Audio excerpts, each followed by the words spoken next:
Welcome back, everyone, to Pod of Thrones. I'm Jeff. I'm Jennifer. And joining us for the first time in a long time, Kevin! Oh, sorry. We're really out of practice on this. And there's the dog of Thrones hopping up on the bed to smother Kevin, who is coming to us on the bed. via Skype on our bed. Is that what I said? I don't know what I'm saying. Kevin, get out of our bed. Okay. Welcome back, Kevin. We've really, honest to God, missed you. It's just been hard. I know. I'm sorry. You were on maternity leave. What's going on in my life? Let's hear it. What happened? I want to hear from start to finish about the baby being born. Had another baby. Yay! Yay! A boy this time. Yay! And the girls love him. Sophia, the youngest daughter, doesn't really care for him too much, but how old is she? Like, she tries to act like he's not there at all. She's 3. Oh. So he loves his mama a lot, though. The girls never did like he does. Like, if I go to pick him up, he kind of side-eye looked at me like, "What are you doing?" I think if that's she normal, talks anywhere in the room, he like looks at her, like looks for her. Aww. How was it for you, babe? Who was more attached to you? Very much the same, yes. Yeah, Sydney and I, my daughter, we always had a much closer relationship than my son and I. Still do. He's very attached to his mom even now at 9. He's very attached to his mom. My son is very attached to me still. Yeah. It happens. I guess that's it. Mama's boys. And my wife really didn't want a boy either. She was really upset when we found out we were having a boy. But now she's like, oh, I should have had more boys. Right. It's a different relationship, a completely different relationship. Well, up until, let's see, my daughter's 15, your daughter's, up until about 12, I found girls to be much easier to raise and less stressful. But and now it's being stressful. Well, I don't know what it's going to be like when our boys are teenagers, but our girls are quite a roller coaster. Yeah. To say the least. Yep. In a number of different ways. Yep. Oh, man. Oh, man. You have an older kid, don't you? Yeah, he's 16. Yeah, there you go. So I have 2 boys now and 2 girls. So how's your 16-year-old taking the new chaos? He doesn't care either. He just stays on the computer. Oh, that sounds familiar. It makes no difference to him. One of our other friends What's around going here on? Had a baby last year, and his kid's getting ready to graduate high school, and he's a good big brother, but I think for the most part he just does his own thing. Mm-hmm. That's the phase of his life. He's kind of like me when I was his age. Like, I never stayed home when I was 16. I would get up to go to school, and I wouldn't be home till it's time to go to bed. What were you every doing? night? Drugs. Lots of drugs, right? I was in plays. I had a job. Kevin, I played football. I ran track. Okay. I mean, Here I was all excited that you were some kind of drama dork, but you were also a jock. Now, did your parents drive you to all those things, or did you get there yourself? I rode the bus until I had a job, and then I bought an 88 Mustang. Good for you. $2,000. That's awesome. Well, I had a school bus, and then I had friends that drove. That was about it. Yeah. I never had a car. So let's hear about how did you make the baby? How did it happen? The same way it happens for you guys. It's no different. They're not hosts or anything. Okay, then how did the baby come out? Oh, fine. We had to induce on both the girls, but this one came like a day early, and she was staying at her mom's because the kids here were sick. So she's like, I'm not getting sick. And so she calls me and says, you know what? I'm having contractions. And I'm like, well, it's just starting. She's like, well, pack the girls up, bring them to my mom's house.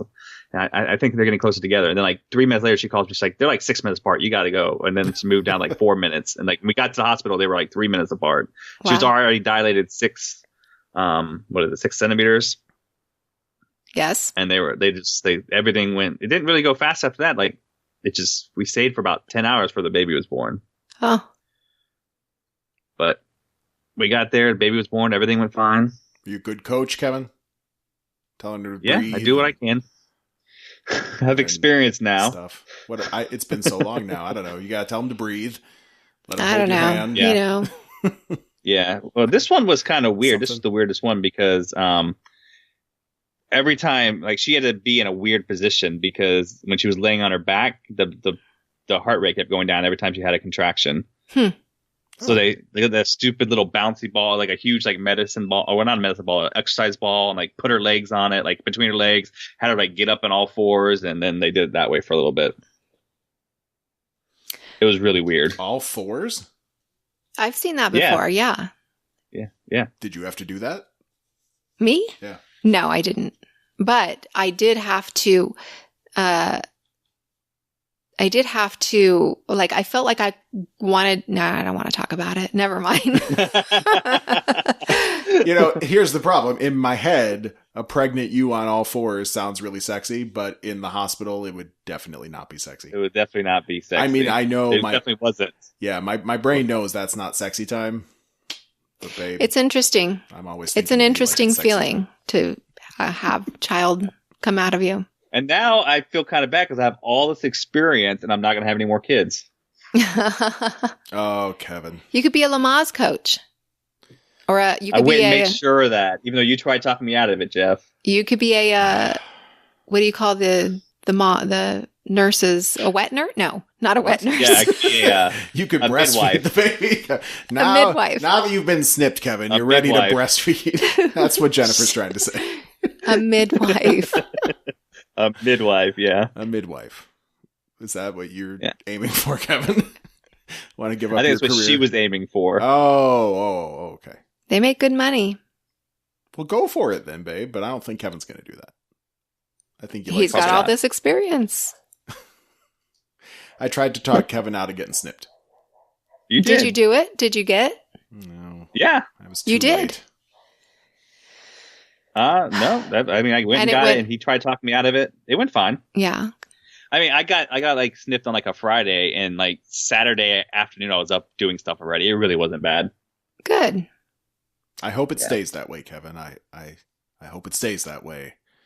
Well, it's been a couple weeks now, and there's no pain. I hope it stays that way. Anyway. Some of us, not so lucky. Congratulations. But congratulations on the baby. Is this a good baby? Thank you. Oh, he's pretty good. He sleeps well? Other than being a mama's boy already, he's pretty good. He cries for food, sleeps at night. He cries just for food and sleeps at night. Seems pretty good. What are your hopes? Not and much dreams you can ask for more than that. Like, so with your 16-year-old, did you you love baseball and shit like that, right? So did you get your? He loves your all the stuff I love. Yeah, he does. Okay. Yeah. So this boy, your wife can do whatever she wants. Probably. Okay. Well, more sensitive. That's all I'm thinking, babe. Stop. How do you know they're not? Kevin is sensitive. Kevin, are you a sensitive man? Sometimes when it comes to like parent stuff on those kind of things, but the rest of the stuff not really. Like I'm sensitive to like my daughter's feelings and like getting her into stuff that it doesn't seem so girly. Like it would hurt my feelings if someone said run like a girl to her, or you run like a girl, and they're trying to mean, Mm-hmm. those type of things. Well, good. Good. That's very progressive of you. We know some people that are not that progressive. Yes, we do. That still say things like that to their children. Mm-hmm. Throw like a girl. Yeah, those type of things. That's terrible. Yeah, we don't like that. It really. That's not good here. Mm-mm. No. Well, good job, Kevin. Way to reproduce. Thanks. I'm proud of you. Yeah. That's we wanted to catch up with you, but that's not why we're doing this podcast tonight. We also want to talk about some other creating of life. Isn't that right, babe? Okay. Sure. Yes. Are you not knowing what I'm talking about? I just thought that was an interesting way to phrase it. I'm trying to make a segue. Okay. So we're going to talk about Westworld. Right. People there created life. Yeah, they did.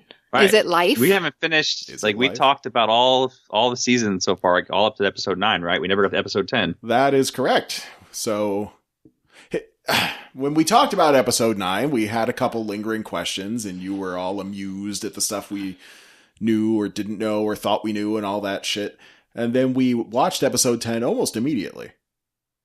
And then just everything went to fucking crazy land. Yes, it did. Everything from... Because that was many... I think that was before we even went to San Diego Comic-Con. Oh my God. It was before the last season of Game of Thrones. Ugh. See? That's what I'm saying. And since then, we've had a hard time finding time to podcast with someone that's 3 hours ahead of us. And then we found little time to do podcasting in general. And then we started binge watching shit like Walking Dead and getting all hooked on that. But we did still have Westworld in our hearts. And now that we have the new season looming, it's time to knock this shit back out and get episode 10 done. And you think we can still find time for season 1 and 30-minute recap? What do you think, babe? Tonight? No, not tonight. Oh, maybe. We got to stop binge watching other things, although I know. We're not really anymore. Well, there's really nothing to binge watch right now, but we do have a number of events coming up over these next few weekends. But Westworld premieres April 22nd. That's not very long from now. So we will have to binge to do our rewatch of season 1 and get our... What does it come out to? Let's see. 30 minutes, 3 minutes per episode? Yes. Of us talking at our maximum possible speed. Mm-hmm. You guys do good at the 30 minutes, though. Well, thank you. I don't know. It's when we do these long ones that we just run at it, like we just linger on talking. And all right, let's get to it. Let's get to it. Yeah, we're gonna talk for an hour, and then like an hour and 45 minutes later, you're like, I'm gonna have to cut this some. Some people like it when we ramble, and some people want the 30 minutes.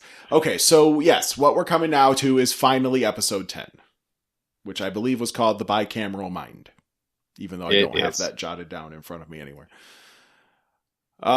Okay. Do you know what that reference is? I think everyone knows what a reference is. Tell us. It was in the with the Julian Jaynes book, The Origin of the Consciousness. Oh, okay. I thought we were talking about the breakdown of the series. Mind. No, it's from here. It's from that theory of that book, which I think they referenced in the Consciousness. Show. Did you read this book? Yeah. No, I did not. Well, it's still good that I'm that nerdy to go through and read that, something like that. No offense to anyone out there that's read it. You're right. It was about, so the idea was that you have your own mind, but you also have like the voice of God or something inside you, right? Well, yeah, like the pre-conscious humans have two-chambered mind in which they heard like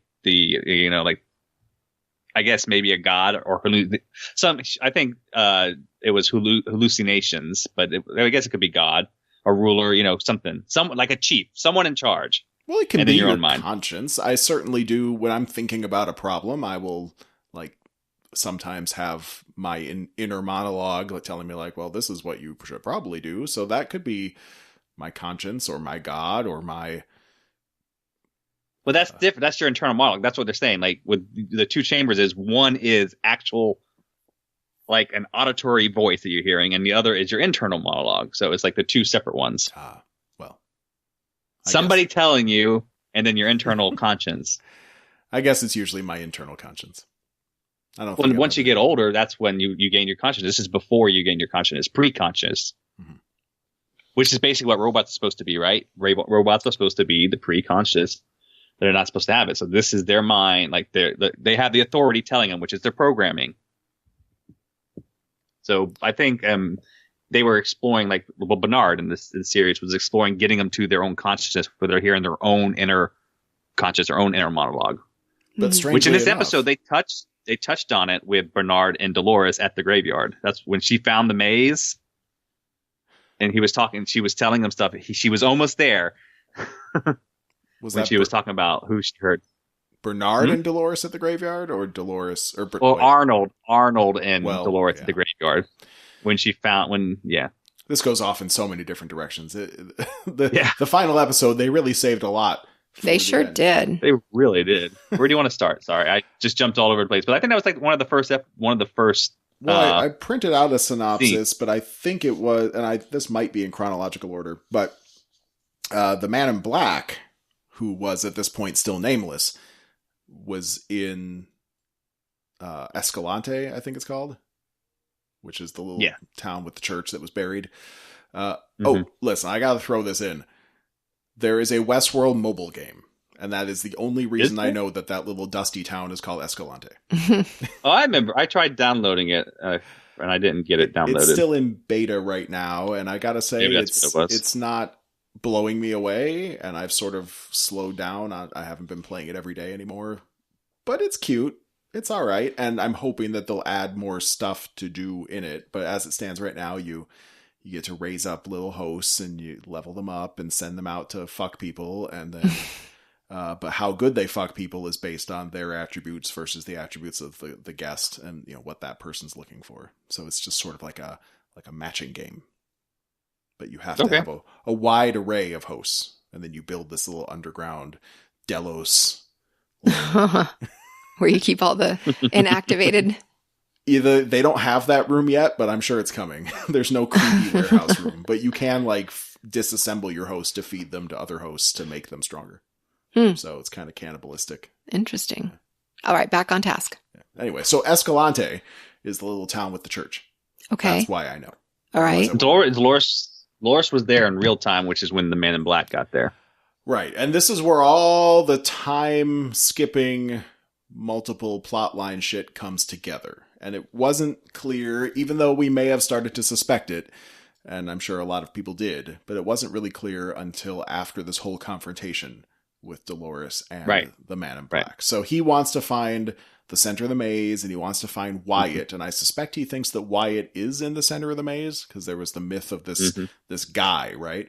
But I don't know if he ever actually came out and said that he thought Wyatt was in the center of the maze. He said he's looking for Wyatt. He said Wyatt's the only character in this world he hasn't met. Yes, he did say that. Mm-hmm. But he was also looking for the center. I'm just not clear if those two things are specifically one and the if he thinks they're together, yeah. But there was that myth, like there's a guy in the maze and he's immortal or something like that. Mm-hmm. So Dolores is kind of freaking out. She keeps blinking out of consciousness. Yeah, yeah, because you see her change clothes constantly in this, and this is what they did to kind of show the time. When she's in the blue dress, it's back when she was first starting out. Or when she's in the blue dress and the town is under sand, is the time she's with William.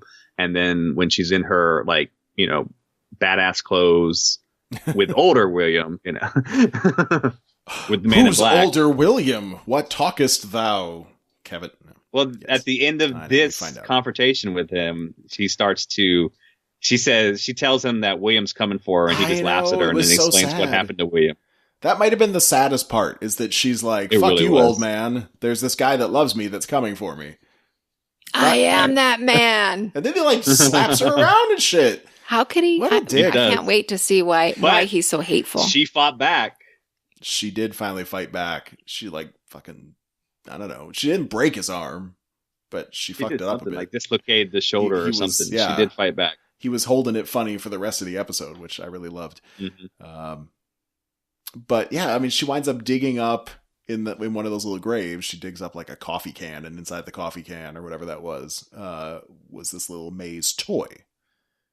And then at the end of the day, that's all it is. It's just a toy that the Man in Black's been searching for this entire time. Right. But do you know why that was important to Bernard or Arnold? It was really important to Arnold. Wasn't it his kid's toy? No, it may have been his kid's toy. I don't know the significance of it, but it was important to him because that was a memory. He showed her where he buried it, and then when they erased him, he was hoping that she would get that memory back, because that was part of getting the consciousness, was memory, internal model, that type of stuff. Having memories that can't. So just her remembering that was part of her almost getting there.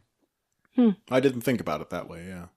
Because he told her in that, right before, they flashed to her in the Man in Black, that, they may wipe you, but you'll start remembering again. This is going to be torture for you in this park.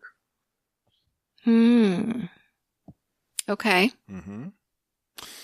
And through all of that stuff, Teddy was searching for her. Mm-hmm. He was trying to get to Dolores.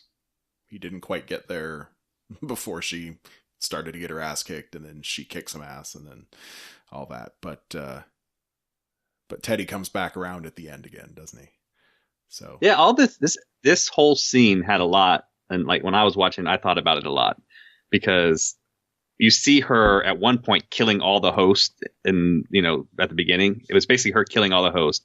So when they explain Wyatt as the big bad guy, I started thinking that maybe she is actually Wyatt. Like the legend of Wyatt is all about her, what she did with Teddy, because they killed every single host.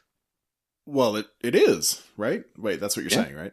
That the legend, she is Wyatt. That she is Wyatt. Yeah. She is Wyatt. That's a big reveal. And so I don't think it actually says it. It just no, like she laughs they never at him said that. No, yes, they did. No, they didn't. Yes, okay, Bernard created a second personality inside her. Well, I must have missed that part. I didn't hear that part. Let me look at my synopsis here. You guys vamp, but I'm pretty sure that was a big part of it. Dolores reawakens in Arnold's lab. Blah blah blah. Ford also reveals to both of them that Dolores is in fact Wyatt, or maybe Ford did it. I'm confused now. Yeah, Ford said something create too. Wyatt You're right. inside Dolores, Right. or did Bernard do it? No, Bernard did it because Bernard made Dolores kill everybody. Right. That's that was Arnold making her kill everybody. But yeah, Arnold. Yes. Okay, stop confusing me. They're the same guy. Fuck's sake. Arnold and Bernard. God. I mean, it's almost the same name. I can't believe we didn't see this coming. That's right. You're right. And he did say that to her. She solved the maze after Arnold's reverie. Like Arnold does the reverie update, and then she solves the maze. And then Arnold couldn't convince Ford about it, and then he merged Wyatt's narrative with Dolores. That's right. Okay. Yes. I was trying to remember. It's been a long time since I saw the episode. And this is all the confusing stuff. I want to talk about the Maeve stuff too, which is much more fun. But I love the Maeve stuff. Let's see if we can get through this. So through the combination of flashbacks, and we see William get like his heart broken because he finally, in the past, he comes back to Dolores, but she's in the middle of like the start of her loop again, and some other guy gets her can of condensed milk or whatever the fuck that is. So he's all heartbroken at that point. Before that, though, he got rid of Logan. Right. Was that before the condensed milk? Or was that after? Yeah. Okay. Yeah, that was before. He got rid of Logan, sent him out into the world. And then you see in that part, you also see him drop the picture, the one that the farmer finds. Yes. So what's on the picture? That's Who remembers? Babe, do you remember what's on the picture? That's his sister. It's his wife. It's William and... It's William's fiance, Logan's sister. Right. So let's talk about what happened when we recapped episode 9. My head was very confused, and you were making fun of me, Kevin. It's been a long time, so you might not remember. I don't remember making fun of you. I remember saying you were really close on some of the stuff, but really far away on some. Well, I was really far away on the picture because I had a completely different picture in my head, and I'm pretty sure I even said something about a couple people standing in front of like a Las Vegas sign. Yes, you did. Yeah.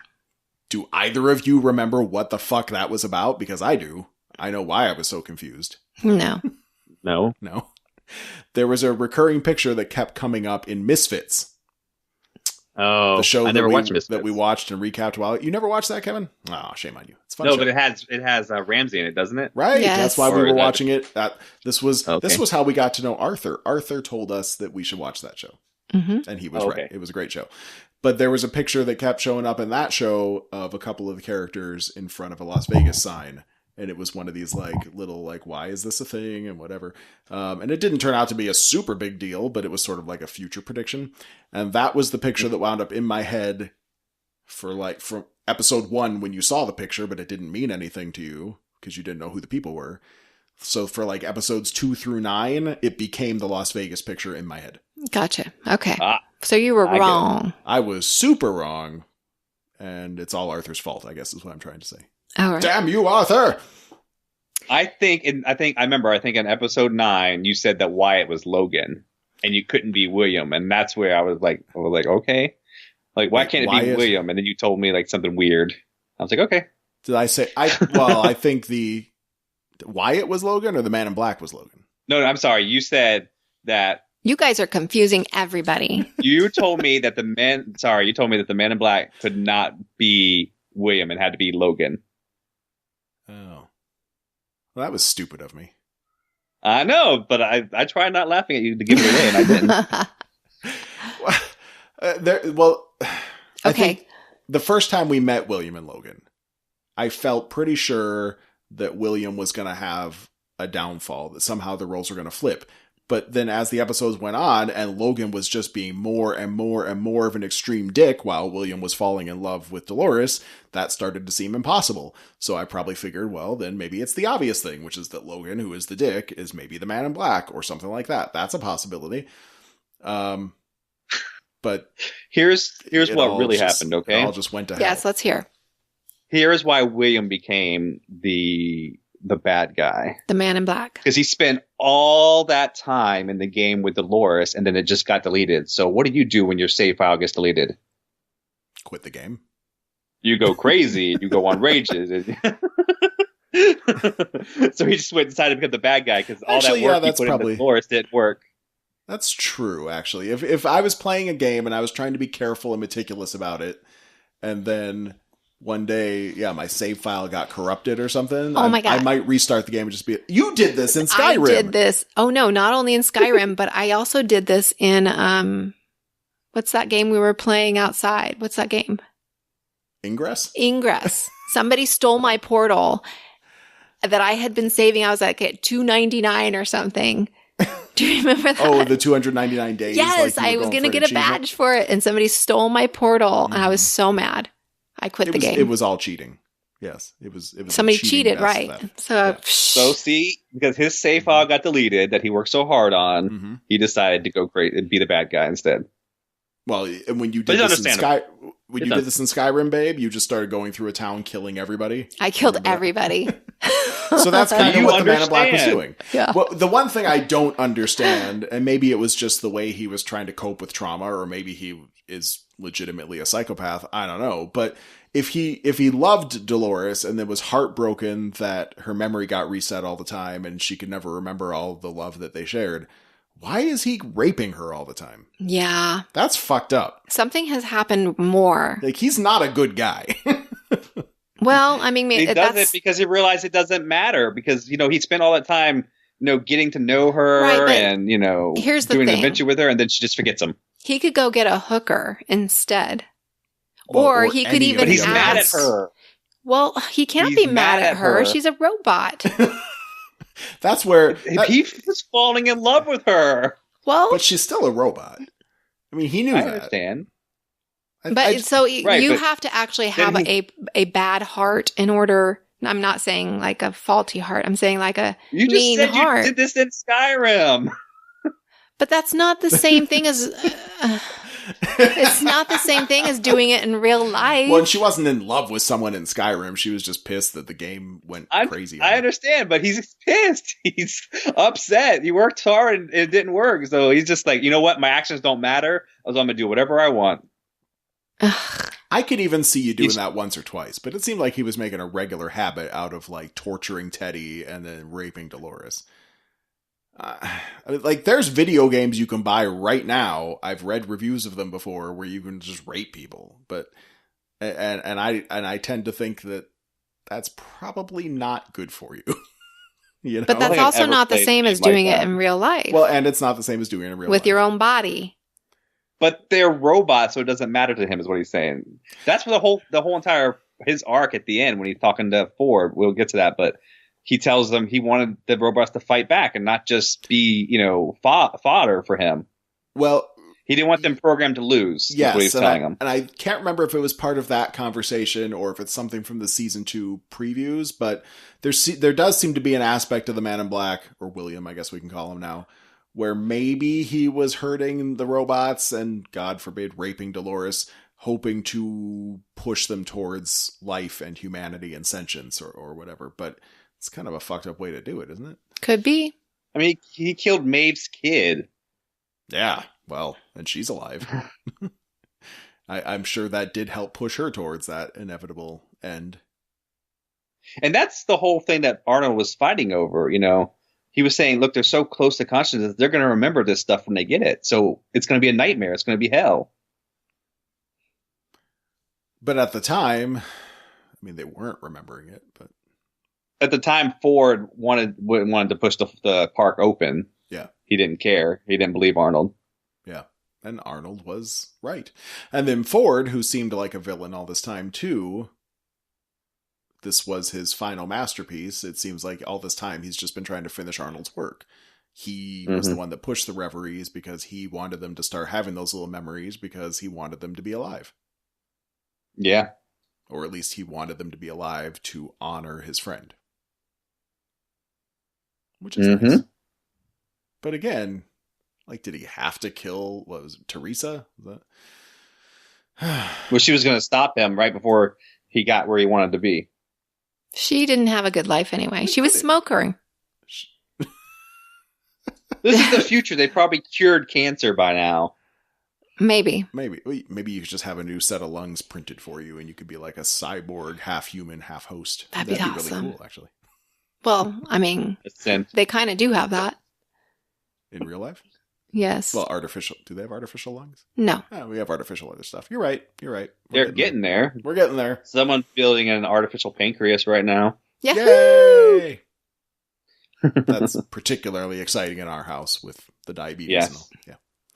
Yeah. Okay, so where do we end up on this? We've got Bernard is alive again. We haven't got that part yet. Because he gets brought back alive in this episode. Right. Well, so we find out Bernard is Arnold. Yeah, we find out that, yeah. Sylvester? No, the other one. What's the other guy's name? Felix Sylvester. Felix brings Bernard back when they go into the cold storage room. Right, but we have to get to that because there were some cool scenes before that. Well, you mean with Maeve and all that?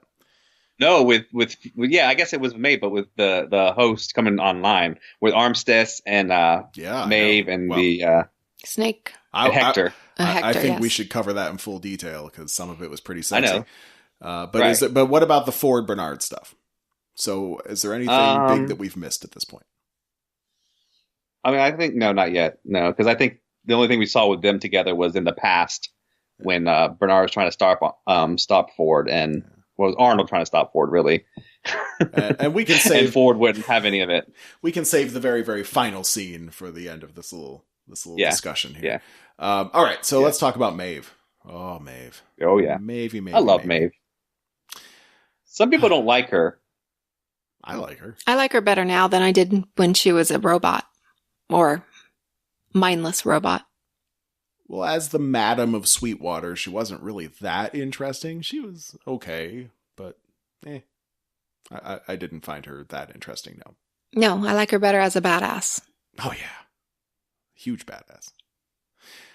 So, Hector and Armistice are in the middle of getting repaired or reprogrammed or raped. Right. Something. But this all feeds into Maeve's plan. Like Maeve wanted them in there, so they got Maeve takes the tablet from Felix and adds like all aggression, no pain. Like I think that's what they did. Like she lowered the pain sensitivity and rate aggression all the way up on her friends. Yep. That's right. Which doesn't lend to them being alive. I do kind of feel like Maeve isn't like she's more in it for herself than she's in it for like the host race, because manipulating her friends that way, the no pain thing especially, that just seems wrong to me. Is it wrong? So she brings on.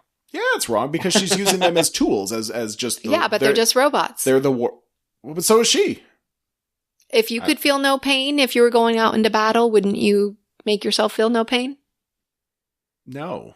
No. Well, no. Here's the thing. So if you can't feel pain, then it's like being a walker in The Walking Dead. You can stab them in the gut, but they don't register pain, so they keep coming at you, which is really the only reason that they're a menace, is that they have no fear, they have no pain, so there's nothing to stop them from continuing to march towards you and bite you. I would totally do it, knowing that I could be brought back. But then okay. So if you're a robot that can be brought back, but I thought you were saying in real life. So I wouldn't want that, because I would want to know if I'm about to be hurt, or to have some fear and to have some self-preservation instincts so I don't just die. Well, am I crazy for that? I understand that because I have to teach my kids self-preservation all the time. Like you can't run out in front of these cars; it's going to hurt. Right, and there's no coming back from that. And with the hosts, though, now the hosts have people that repair them, but if they kill all the people or whatever, then who's going to start repairing them and keeping them alive? Should they have a self-preservation instinct? Or are they just superior to us and they'll rebuild themselves and yada, yada, yada? They can eventually figure out how to rebuild themselves, probably. Yeah, probably. It's all right there in the database. Instruction manuals. You could read instruction manuals really fast if you're a super robot. You just upload it. Yeah. Yeah. All right, fine. But I don't know. I still think it's kind of rude of her to so just Maeve put them brings them back online while they're getting worked on, right? Yes. Well, one of the guys was about to get worked real hard by the creepy dude with the lube bottle. Hector. I think his name was Destin. Destin? Well, Hector was about to take it from Destin. So I don't know what he was going to do to him. He was going to slip it up his butt. It looked like he was just getting off by touching him. Right. You know? Oh, I thought he was going to stick it up his butt. No, he was sitting in the chair. He would have to turn Hector around eventually. Maybe he's working on it. Maybe he's working on getting him turned around. He didn't get very far. And Armistice. Right, because Armistice was getting worked on, and she wakes up with the guy's finger in her mouth. Mm-hmm. Yeah, that was...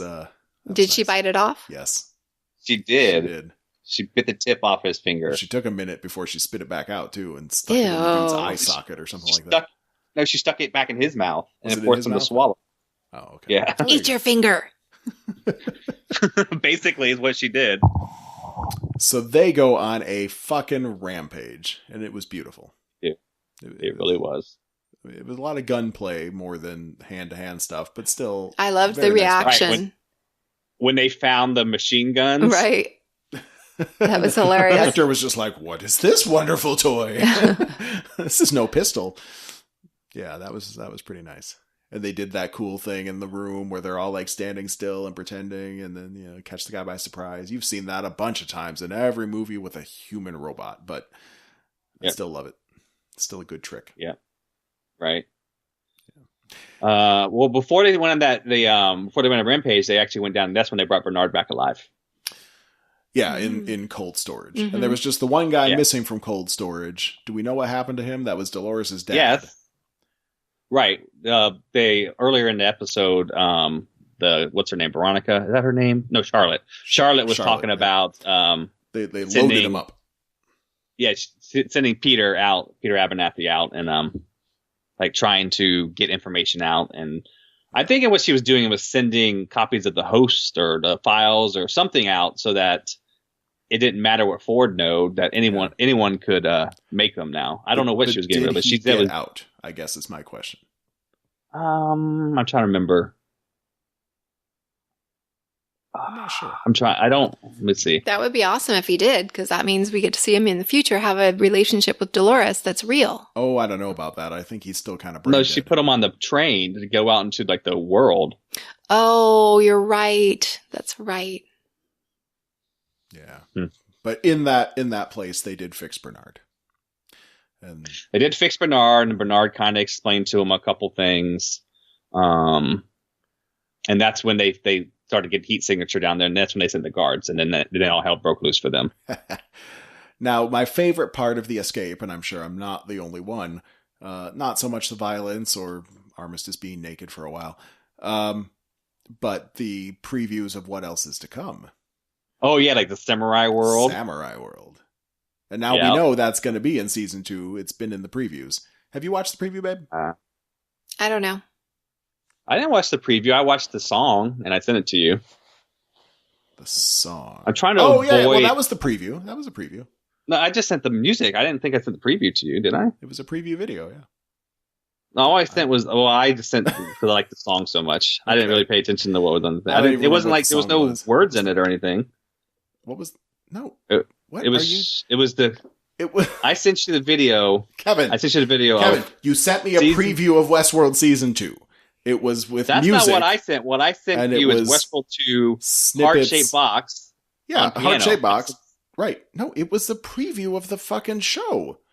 It had scenes, and Dolores was looking out a skyscraper window, and we saw some people in Samurai World. There was all sorts of shit in that. I must have sent you the wrong link then, because the only thing I was trying to send was the song. Oh, it was the one I had was just the picture of Westworld. Okay. And it was the whole song. That's all it was the song. There was no previews or anything. All right. Well, I saw the preview anyway, but in any case, the heart-shaped box, that was the song. I had forgotten. But heart-shaped box done with the player piano style and the orchestra. Very, very nice. I love that. Yeah. It was Black Hole Sun last year, wasn't it? I'm trying to remember. Well, episode 1 was of the whole season, all 10 episodes. My favorite music was episode 1 where they did "Paint It Black" by the Rolling Stones. That's right, Painted Black, Black Hole Sun. Almost, yeah. And that was my favorite up until now, and now it's like either that or Heart Shaped Box. I'm not sure, but I really like Heart Shaped Box. It's wonderful. Yeah. I have a habit of listening to YouTube videos while I'm driving home. Like I'll just plug it into the speakers and just listen to it, but I won't be looking what's on the screen. That was one day come up. That's probably why you thought it was just the song, Kevin. Yeah. Okay, so Maeve gets away. Did you ever actually click on my link? Because I just clicked on it. It's just a song. I think I did. Or maybe I just. Who cares? Move on, people. Okay. God. The preview was really good. That's all. I haven't watched it because I don't want to be ruined because that always happens. Oh, is that what's happening here? He doesn't want to watch the preview, babe. Oh. It's good preview. It's worth avoiding it.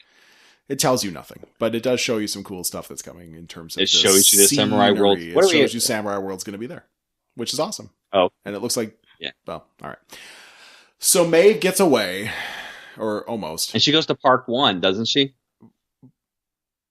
I don't know if we know exactly where she's going. No, she came back to get her little girl. Got off the train at Park 1. Armistice gets stuck in a door. Hector gets left behind, and that was another shitty thing of Maeve to do. Like, I like Maeve, but I really think she's doing her own race a disservice here. So she leaves Hector behind, even though he totally could have come with. She gets on the train, and then she has second thoughts, and she feels sad, and she gets off the train. But we don't really see her do anything after that. She's just like, fuck me. She's going to go find her little girl. She's mad at herself, but she's got to go. But did you watch all the way to the end of this, the credits and everything? Where Armistice gets out? Armistice got out without her arm, so she's just stiff now. But she got to do some more killing. Assumedly, since we didn't see her die, she probably killed all the guys that were coming at her, and she'll be back. Yeah, which is good. I like that. Yeah. Will she get a new arm, or will she get like a cool, badass arm with like a sword on the end of it? Oh, that'd be awesome. I'd be happy with that. So that was the Maeve thing. So we got to see some naked men and women. We got to see a lot of killing, and Maeve ultimately chose her daughter over getting out of the park. Oh, well, I'm sorry. I'm going to go back one more time because my favorite part of the whole entire episode happened when they woke up Bernard. That's why I brought it up. I forgot. What? When Felix found out that Bernard was a host, he has like the existential crisis where he's looking at himself. He's like, am I a host? I don't even know. Did he say that out loud? I think Dolores read it on him, like the look on his face, and she's like, "You're real. Just read it on fucking his face, fix him." It's just his look. It's like. Well, because I think we were all wondering that too. It seemed entirely possible that Felix and Sylvester both. I'm still wondering. Bumbling idiots with the names Felix and Sylvester. They're both named after cartoon cats. It's still possible they're hosts. I mean, who fucking knows? Maybe Dolores was just messing with him so he'd do his job. Dolores? No, Maeve. Maybe Maeve was just messing with him so he would do his job. That was my favorite, though, like him having that crisis. That was funny. And I will miss Sylvester if we don't see him again. We have to see him again, right? That's maybe he'll be a big part of the plot. I hope so. He knows a lot. So yeah. Unless the Delos Corporation is in the habit of just taking people out if they see or know too much. But I don't think they will be. Maybe they used to be. I could see that. But now I think they've got bigger problems and they could use all hands on deck. Right. Yeah. Okay, so the big conclusion to all of this happens at a party. Mm-hmm. A nice reception where we did see one face where I had to be like, babe, wait, who was that? Who was that guy? Remember? No.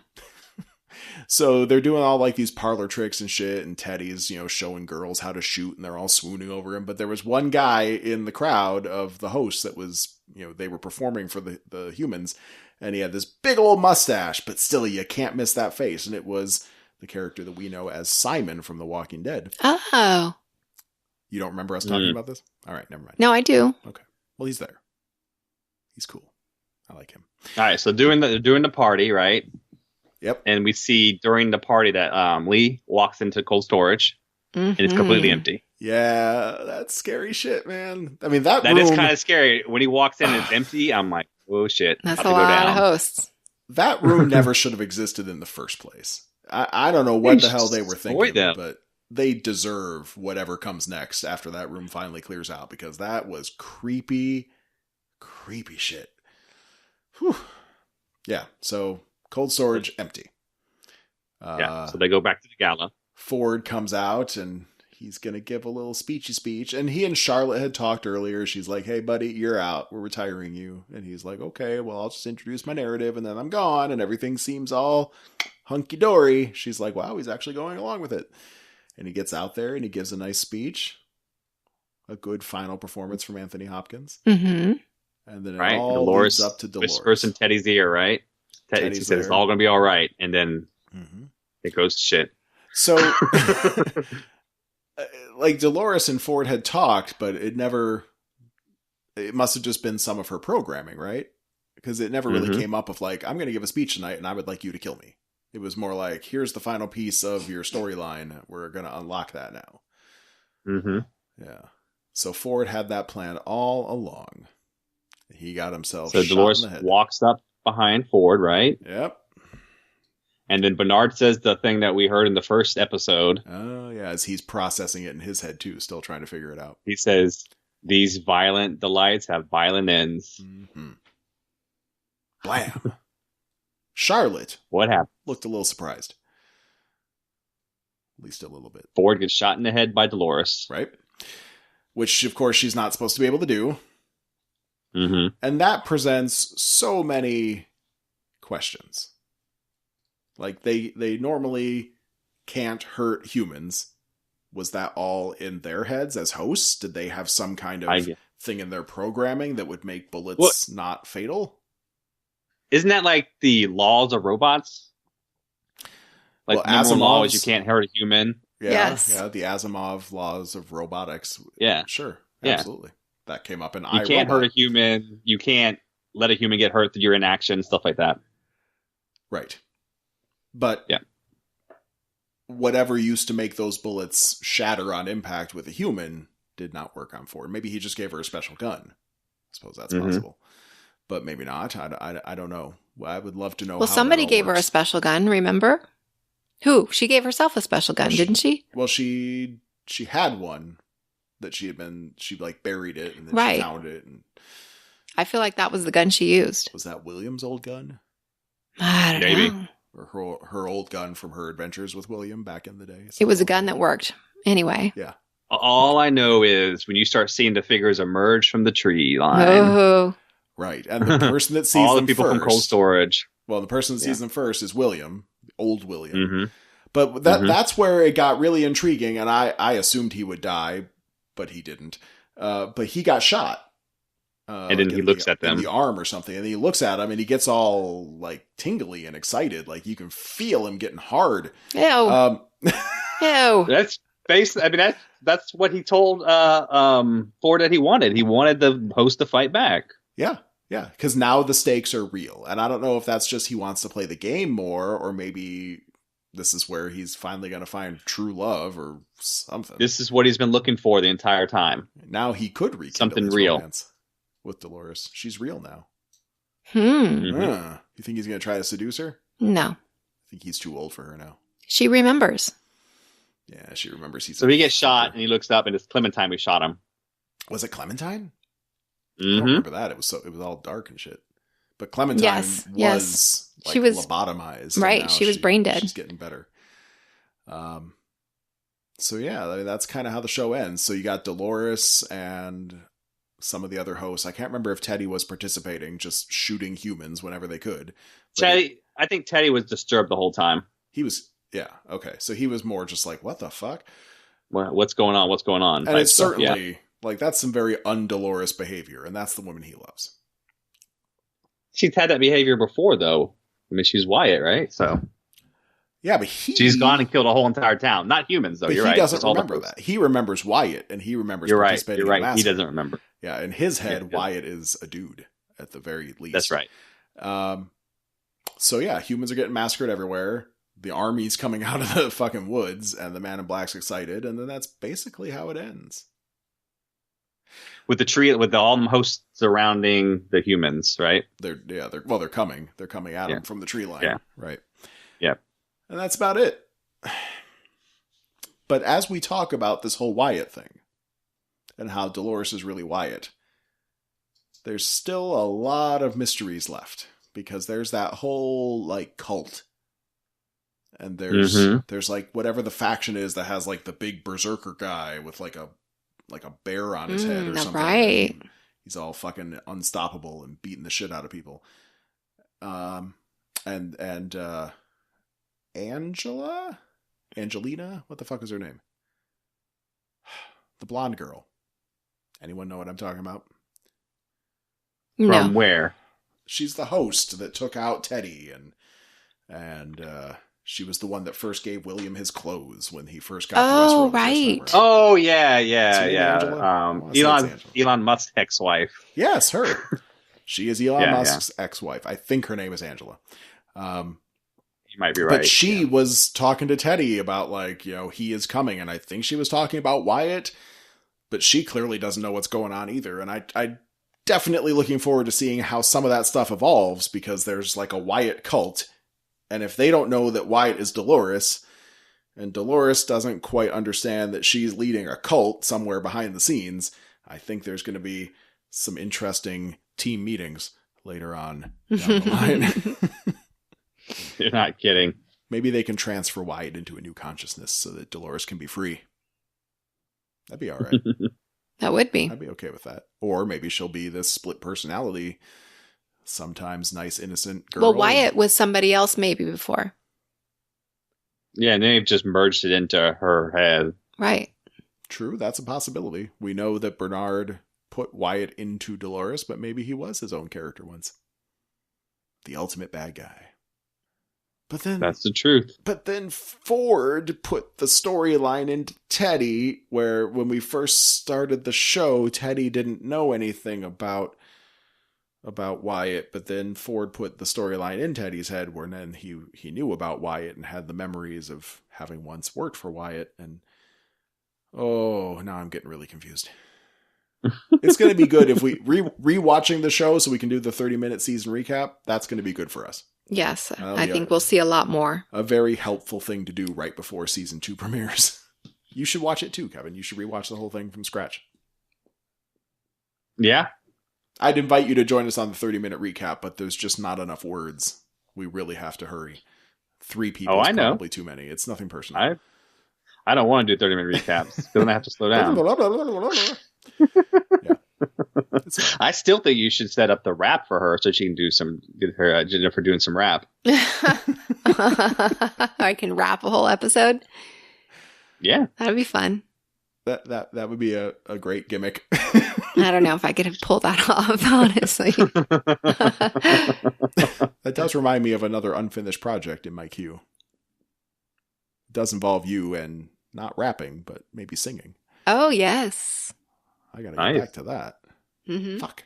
Too many things to do. All right, so that's the end of Westworld Season 1. What else do we want to say about it, besides the fact that Season 2 should be a lot of fun? Thoughts, babe? I just can't wait for everything to be more clear. But you know that's not going to happen. I know. That's not how TV works It almost makes me not want to watch it, but I'm so intrigued. I don't know. Sometimes I want, like, when shows start again that I really like, I want to just wait. I like when they get released on Netflix, where you can watch all of them at once. No, you don't have to stop. Yeah, but HBO doesn't do that. Wait. I understand that. That's why sometimes I want to wait till like the season's already over and then watch it. It is getting difficult for us because we had the pleasure of binging 7 seasons, right? Because we started late. Dead.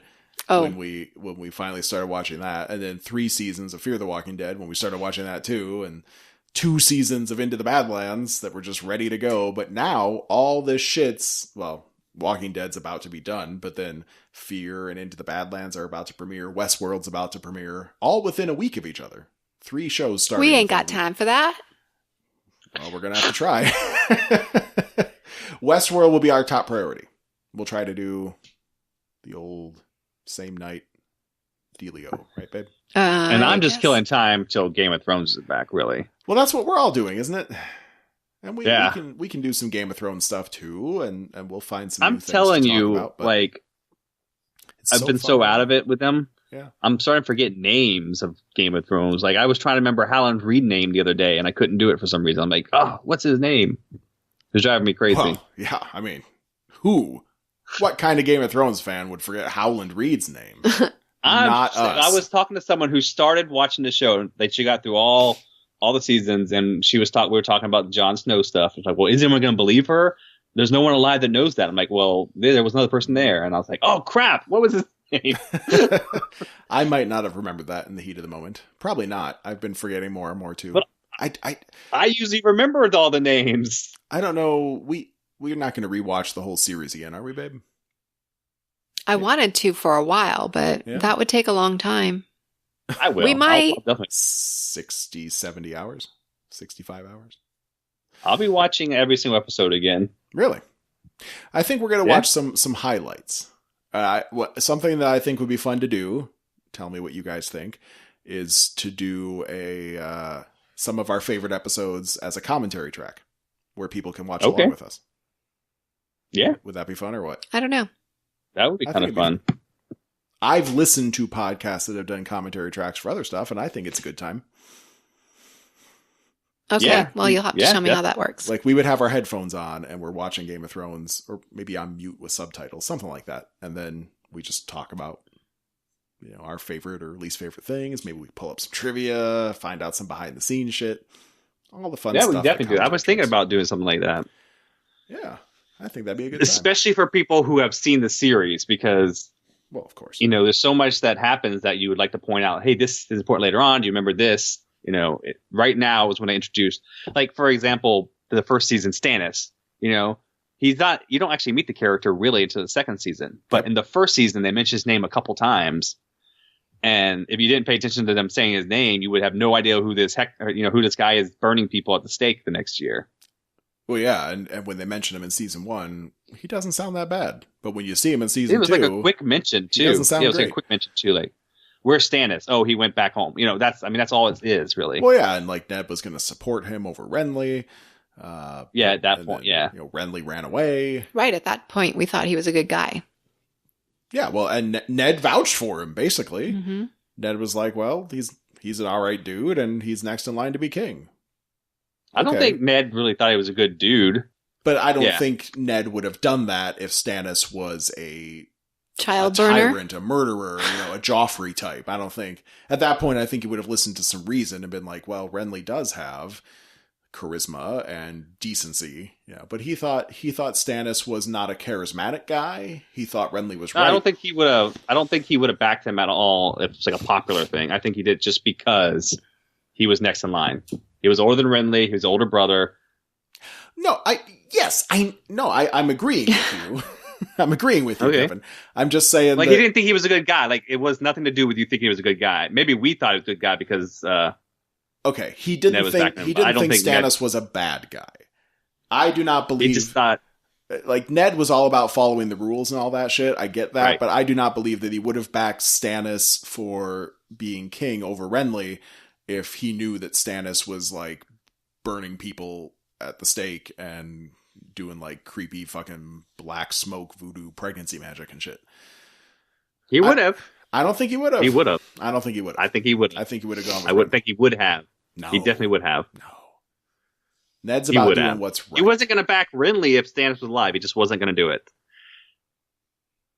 That's not how his head worked. He would have done what was right. I don't know. That's what got him killed.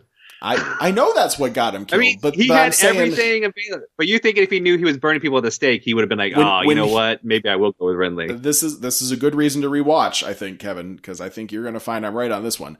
When he talked to Renly, and Renly was like, you got to back me for king. And he's like, no, I think it should be Stannis. And Renly's like, no, it can't be Stannis. Look at me. I'm the guy that everybody loves. I need to be king. Ned said something to the effect of, I get that Stannis isn't that charismatic like you, but he's not a bad dude. and he should be king because he's the oldest. I really think he said something. Probably didn't say dude. I thought he said he was the rightful king. And in the book, it's definitely him telling me he's the rightful heir. But it's okay that he's the rightful heir because he's not a monster. I really think that. So, I think that played into his decision making. No, I think it was straight up. He's the rightful heir. I swear he said something like he's. Oh my gosh, you guys, stop it! What? Hey. All right. Babe's sick of our bickering, Kevin. We're not bickering. We're discussing. Women, they can't understand. I understand completely. You just need to move on. That's why women should rule the world. Move on. Well, if we move on, then the podcast is over. It's been an hour. Is that what you want? Yes. Kevin, yes, I'm starving. Kevin, Jennifer says we can't play anymore. I've had a half a sandwich today. That was it.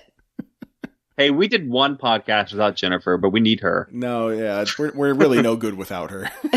I know, because like we ended up talking about The Last Dragon or something in the middle of that podcast. I can't remember. The Last rules Dragon? of time travel. The movie? I don't remember. We were like way off. Starring Time Up. Stop it. What? Huh? It's a good movie. Stop it. Did you know they're redoing The Karate Kid with the series on YouTube? It looks awesome. It's called Cobra Kai, and it's got the original guys coming back. Oh, I've seen that. I cannot wait to see that. All right. All right. All right. She's done. All right. We should go, Kevin. Kevin, go snuggle your baby or something. Aww. Oh. I think I just saw her boobs twinge. All right. You go eat. Go feed that woman. Okay. All right. So we'll be back soon with Westworld Season 1 in 30 minutes, as well as probably some other Game of Thrones headlines. We'll keep talking Walking Dead, because at least that helps fill the time. And more. All right. All right. Thank you, Kevin, for being so patient with us and coming back, even though it's been so long. Thanks for inviting me. I'm sure we'll do this again before it's been 6 months or whatever the fuck it's been this time around. Yes. Okay. And just for... just because I know she hates it, she's not Elon Musk's ex-wife. Her name is Tallulah Riley, and she was Angela. Angela, see? She complained. She's complained in newspaper articles that people reference her as Elon Musk's ex-wife. Oh, sorry, Angela. I mean, she has a Tallulah. Name, Tallulah. Sorry, Tallulah. Jeff caught us off guard. You're like great, normal. Tallulah. I wonder what they call her for short. Lulu. Lula. Lou. Maybe That just might Lou. be cool. All right. Go feed your wife. Okay, gonna go feed my wife. You go feed your baby. Happy life. All right. Good luck with your wet nursing. Bye, Kevin. Bye. All right, bye.